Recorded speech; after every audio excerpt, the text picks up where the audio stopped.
पास क्या आएंगे, यहाँ पर डिफ्लेक्शंस होंगे अर्थक्वेक की वजह से। तो पीक वैल्यूज जब तुम कंसिडर करोगे तो ऐसा नहीं है तुमको एक्स वाई जेड तीनों में एक साथ पीक वैल्यूज लेनी है, किसी भी एक डायरेक्शन के अंदर ही तुम at a time peak value को लोगे, या तो एक्स में लोगे या वाई के अंदर लोगे या जेड के अंदर लोगे। जैसे कि देखो यहाँ पर जब तुमने इसको डिज़ाइन करा तो देखो ई एल एक्स यानी एक्स डायरेक्शन में तुमने पीक वैल्यू ली और वाई और जेड में इसका 30% ले रहे हो। सेकेंड वाले टाइम पे तुमने वाई के अंदर तुमने पीक वैल्यू ली, एक्स और जेड के अंदर उसकी 30% वैल्यूज़ ली, और ये थर्ड वाला कंसेप्ट हो गया जब तुमने जेड के अंदर पीक वैल्यू ली। तो एट ए टाइम तुम सिर्फ एक डायरेक्शन के अंदर पीक वैल्यू लेनी है तुमको डिज़ाइन करते वक्त, ऐसा नहीं है कि हर डायरेक्शन के अंदर तुमको पीक वैल्यूज़ लेनी है। अच्छा एक चीज़ ये ध्यान रखना है कि ये जो भी कंसेप्ट मैं तुमको बता रहा हूँ ये सारे कंसेप्ट तुमको कोड में गिवन है, मैं तुमको लास्ट में ये बता दूंगा किस किस पेज पे कहाँ पर कोड के अंदर क्या सारी चीज़ें आपको गिवन है, वहाँ से आपको अर्थक्वेक रेजिस्टेंट स्ट्रक्चर्स की क्या करनी है, डिज़ाइन देखनी है आपको ये वाला, ठीक है। अब देखो, अब इंडिया का जब अपन अर्थक्वेक रेजिस्टेंस डिजाइन करते हैं तो इंडिया को जनरली क्या है, आपको 4 जोन्स के अंदर डिवाइड कर रखा है अर्थक्वेक के। तो वो जोन कौन कौन से हैं, जोन सेकंड है, जोन थर्ड है, जोन फोर्थ है और जोन 5 है। पहले जोन फर्स्ट भी था, अब जोन फर्स्ट को एलिमिनेट कर दिया, वो जोन 2 के साथ ही आ गया आपके साथ में। अब देखो जो फ्रेम्ड स्ट्रक्चर्स बनते हैं वो 2 तरीके के होते हैं। देखो एक तो इनफिल पैनल्स होते हैं उसके साथ होते हैं, एक विथआउट इनफिल पैनल्स होते हैं। अब इसमें मतलब क्या है, देखो इसमें मतलब ये है कि जैसे कोई फ्रेम्ड स्ट्रक्चर बनाया उसके अंदर अगर आपने मान लीजिए कुछ ब्रिक्स और ये सब चीज़ें लगाई तो क्या हो गई कि वो इनफिल पैनल्स हो गई। जैसे मान लीजिए फ्रेम्ड स्ट्रक्चर है पूरा और फिर जो उसके बीच की दीवारें हैं वो तुमने ब्रिक से, मोटार से, इन सब चीज़ों से भर दी तो वो क्या हो गई, इनफिल पैनल्स हो गए। जबकि तुमने सिर्फ फ्रेम्ड स्ट्रक्चर्स बनाया, उसके अंदर का जो पोर्शन है उसको तुमने खाली छोड़ दिया, वहाँ कुछ भी ब्रिक मोटार कुछ नहीं लगाया, तो वो विथआउट इनफिल पैनल्स हो गए। तो जो स्ट्रक्चर्स इनफिल पैनल्स के साथ होते हैं वो फ्रेम्ड स्ट्रक्चर्स ज़्यादा बेटर रजिस्ट करते हैं अर्थक्वेक को in comparison of without infill panels वाले स्ट्रक्चर्स की बजाय। अब इसमें एक कंसेप्ट और आता है सॉफ्ट स्टोरी का। तो ये सॉफ्ट स्टोरी जनरली क्या होती है, जैसे देखिए अगर आपकी लेटरल स्टिफनेस किसी भी बिल्डिंग की, ठीक है, लेस देन 70% रहती है एडजेसेंट बिल्डिंग से ऊपर वाले की, या फिर 3 कंजिक्यूटिव एडजेसेंट बिल्डिंग्स जो ऊपर की तरफ आ रही है उनका एवरेज का 80% से लेस, तो वो क्या हो जाएगी, आपकी सॉफ्ट स्टोरी बिल्डिंग हो जाएगी। और सेकंड क्या हो जाएगी, एक्सट्रीम सॉफ्ट स्टोरी बिल्डिंग, जब ये कितना हो जाएगा 70% और 60% रेशो हो जाएगा आपका ये वाला, ठीक है। तो ये कुछ क्राइटेरिया हैं जिसके बेसिस पे तुमको अर्थक्वेक पता रखा है। अच्छा अब क्या होता है जब अर्थक्वेक आएगा तो ऑब्वियस सी बात है स्ट्रक्चर्स के अंदर ये सॉफ्ट स्टोरी वाला कंसेप्ट इंपॉर्टेंट है, इसको अपन को पढ़ना भी है, इसको तुमको ध्यान में भी रखना है। तो ये भी कोड में आएगा, कोड में इसमें तुमको और बता दूंगा, ठीक है। अब अगली चीज़ है क्या कि जब भी स्ट्रक्चर्स आपका डिज़ाइन करोगे तो स्ट्रक्चर्स के अंदर क्या होएगा कि ऑब्वियस सी बात है अर्थक्वेक आएगा तो कुछ ना कुछ आपका डैमेज होएगा ही आपका स्ट्रक्चर के अंदर।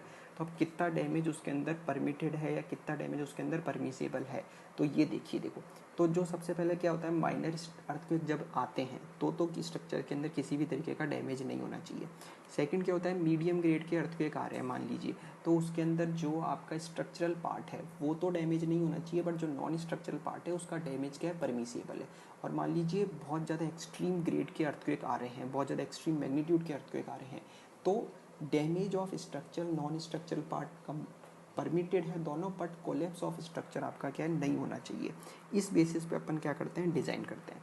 अब क्या होता है कि तुम्हारे पास जो डिज़ाइन करते हैं, एक तो देखो डिज़ाइन बेसिक अर्थक्वेक होता है DBE, ठीक है, एक होता है MBE, ठीक है, मैग्नीट्यूड बेसिक अर्थक्वेक। तो तुम्हारे पास जब भी डिज़ाइन की जाएगी वो DBE के बेसिस पे करी जाएगी, न कि MBE के बेसिस पे तुम्हारे पास करी जाएगी आपके पास, ठीक है। अब ये डिज़ाइन बेसिक अर्थक्वेक क्या होता है, इसका मतलब ये होता है कि जैसे मान लीजिए तुम्हारे यहाँ कोई स्ट्रक्चर है, उसकी अपनी डिज़ाइन लाइफ होती है अलग अलग आपकी, ठीक है। तो इसका कहने का मतलब है कि ये बहुत ज़्यादा मैग्नीट्यूड का earthquake at least once in a life, जो भी उसकी डिज़ाइन लाइफ है उसमें वो क्या करेगा, उस हाई मैग्नीट्यूड के अर्थक्वेक को वो क्या करेगा, फेस करेगा, ठीक है।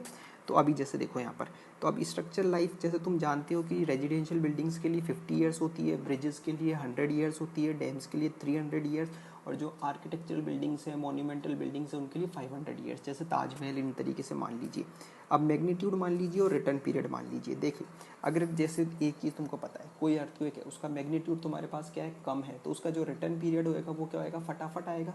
और कोई अर्थक्वेक है जिसका मैग्नीट्यूड क्या है, बहुत ज़्यादा है, तो उसका रिटर्न पीरियड क्या होएगा, बहुत लंबा होएगा। जैसे मान लीजिए अर्थक्वेक आ रहा है सिर्फ आपका, ये तो तुम जानते हो कि हर टाइम पे हर जगह अर्थक्वेक आते ही रहते हैं अर्थ के ऊपर, कोई ऐसा नहीं है कि अर्थक्वेक किसी फिक्स टाइम इंटरवल के ऊपर आता है। पर जो 1, 2, 3 मैग्नीट्यूड के अर्थक्वेक होते हैं वो तो कंटिन्यूसली आते रहते हैं, बट वो क्या है अपन को फील नहीं होते क्योंकि उनका मैग्नीट्यूड क्या होता है, बहुत कम होता है। बट जब 7, 7.5, 8 तक का मैग्नीट्यूड का अर्थक्वेक आता है तो आपको फील होता है और उससे कुछ ना कुछ स्ट्रक्चरल लॉस भी होते हैं और स्ट्रक्चरल डैमेज भी होता है। तो यही चीज़ बता रखी है कि जैसे अर्थक्वेक का मैग्नीट्यूड अगर 6 है तो उसका पीरियड 30 ईयर्स हो जाएगा, 7 है तो 50 ईयर्स हो जाएगा। तो इस तरीके से ये मैंने बता रखे हैं यहाँ पर कि 6 से लेके 9.5 तक के अगर अर्थक्वेक चल रहे हैं तो ये इनके आगे रिटर्न पीरियड दे रखे हैं, ठीक है। तो ये डीबी जो रहेगा आपका रेजिडेंशियल बिल्डिंग्स का, ब्रिजेस का, डैम्स का, इनकी वैल्यूज़ क्या रहेंगी आपके पास 7, 8, 8.5, 9, ये जो आपको आगे दे रखी है। देखो सेकंड क्या होता है, मैक्सिमम कंसिडर्ड अर्थक्वेक। आपको कभी भी डिज़ाइन करनी होती है तो वो डिज़ाइन बेसिक अर्थक्वेक के ऊपर करते हैं, न कि मैक्सिमम आपके कंसिडर्ड अर्थक्वेक के ऊपर करते हैं। अब ये कैसे करेंगे डिज़ाइन, वो तुम्हारे पास IS कोड के अंदर गिवन है, वो मैं तुमको बताऊंगा आपको आगे पास, ठीक है। ये वही चीज़ लिखी हुई है, ये जो कंसेप्ट जो मैंने तुमको आगे बताया था कितना कितना डैमेज परमिसिबल है। अब अपना स्ट्रक्चरल पार्ट डिज़ाइन स्टार्ट होती है कि जो डिज़ाइन करते हैं किसी भी अर्थक्वेक की तो वो किस तरीके से करनी है। तो ये देखिए, ऐसे मान लीजिए कोई बिल्डिंग दे रखी है आपके पास में, ये फ्रेम्ड स्ट्रक्चर्स बिल्डिंग है, 4 स्टोरी बिल्डिंग तुम्हारे पास दे रखी है। अब जब इसकी बिल्डिंग के ऊपर फोर्स लगेगा तो यहाँ पर कुछ ना कुछ अर्थक्वेक फील होएगा। अर्थक्वेक होएगा तो उसके ऊपर बेस के ऊपर एक शियर लगेगा। तो F जो फोर्स लग रहा है वो बेस के ऊपर आने वाला अर्थक्वेक का क्या है, शियर फोर्स आ रहा है। F1, F2, F3, F4 ये कंपोनेंट ऑफ शियर फोर्सेज हैं जो कि फ्लोर 1, 2, 3, 4 के ऊपर जो जा रहे हैं आपके पास में। W1, W2, W3, W4 क्या है, जो वेट आ रहे हैं, ये ऐड है होने किसका, इसका डेड लोड का प्लस लाइव लोड का। ये कैसे करेंगे, ये तुमको वैसे ही कैलकुलेशन करनी है जैसे कि अपन केस में करते हैं, RCC के अंदर कैलकुलेशन करते हैं, जैसे कि अपन स्टील के अंदर कैलकुलेशन करते हैं तुम्हारे पास, ठीक है। तो F is equal to base shear force हो जाएगा। ये क्या हो जाता है, W इंटू AH। AH क्या होता है, एक्सेलरेशन कोफिशिएंट होता है। इस एक्सेलरेशन कोफिशिएंट की ये जितने भी फार्मूलाज हैं, ये सारे के सारे फार्मूलाज आपको किस में, कोड में गिवन है। लास्ट में मैं तुमको एक बार कोड खोल करके वहाँ पे बता दूंगा किस किस पेज पे कौन से फार्मूले वहाँ से यूज होंगे तुम्हारे पास में, ठीक है।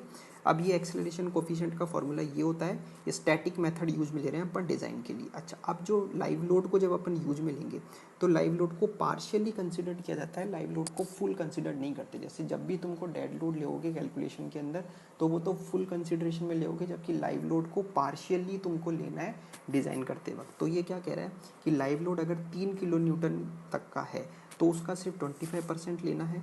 लाइव लोड 3 किलो न्यूटन से बियॉन्ड है तो उसका कितना, 50% तुमको क्या लेना है, यूज में लेना है। जेड का मतलब होता है जोन फैक्टर, ये डिपेंड करता है अर्थक्वेक के ऊपर आपका, ठीक है। तो ये टेबल नंबर 2 के अंदर गिवन है आपके पास, इस जेड की वैल्यूज़ कुछ ये कोड में है।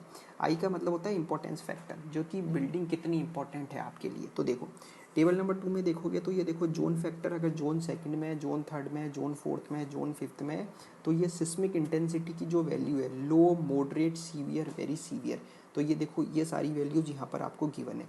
इंपॉर्टेंस फैक्टर का क्या मतलब है, जैसे मान लीजिए कोई बहुत इंपॉर्टेंट बिल्डिंग है, बहुत इंपॉर्टेंट बिल्डिंग से क्या मतलब हो गया, जैसे रेडियो टावर हो गया, ठीक है, जिससे सिग्नल जा रहे हैं, डैम हो गया, कोई आपका ब्रिज हो गया, ठीक है।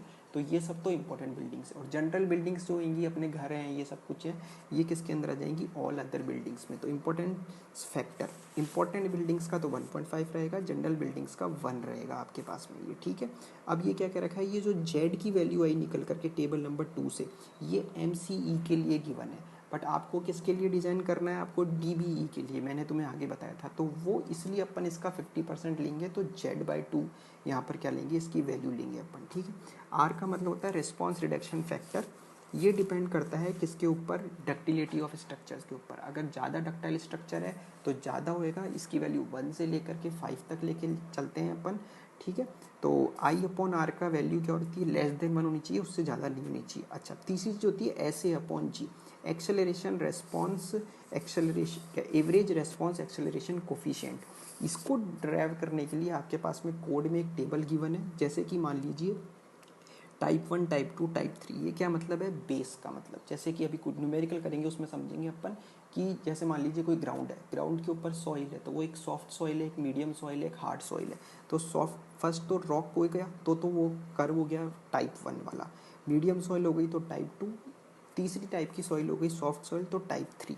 अब ऐसे अपॉन जी ये रॉकी सॉइल के ऊपर, मीडियम सॉइल के ऊपर और ये ना सॉफ्ट साइड्स के ऊपर ये अपने यहाँ पर इनकी वैल्यूज़ दे रखी है ऐसे अपॉन जी की कैलकुलेशन करने की। सारे नोट्स तुमको प्रोवाइड कराएंगे तो उसमें से देख लेना तुम आगे। अब इसके अंदर देखो यहाँ पर फॉर्मूले के अंदर तुम देखोगे कि टी ए आपका क्या आएगा, यू जाएगा। जैसे देखो यहाँ पर ये टी ए यू जा रहा है, यहाँ टी यू जा रहा है, यहाँ टी यू जा रहा है, तो ये टी क्या चीज़ है आपके पास में, ठीक है। तो टी जो तुम देखोगे तो टी का मतलब है फंडामेंटल नेचुरल पीरियड।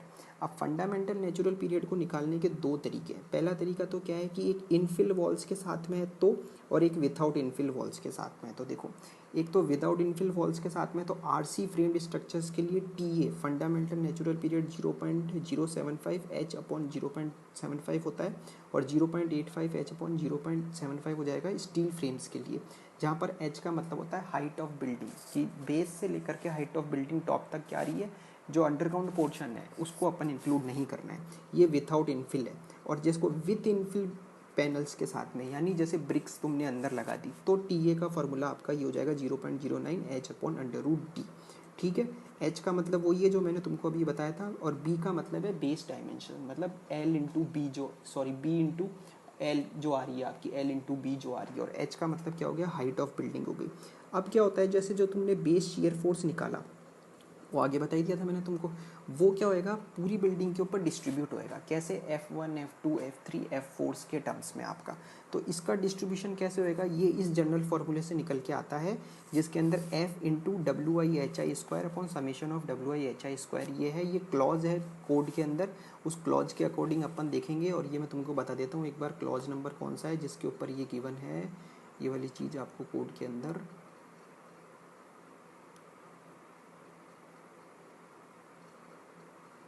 ये देखो, ये क्लॉज नंबर आपको 7.7 के अंदर गिवन है। ये 7.7.1 के अंदर ये क्लॉज गिवन है कोड के अंदर, और ये पेज नंबर है आपका 24, इसके ऊपर ये क्लॉज गिवन है, वहाँ से अपन ये देख लेंगे, ठीक है। अब ये जो मेथड होता है ये बोलते हैं अपन स्टैटिक एनालिसिस का मेथड, किसी भी आपके अर्थ के रेजिस्टेंट स्ट्रक्चर्स की डिज़ाइन के लिए।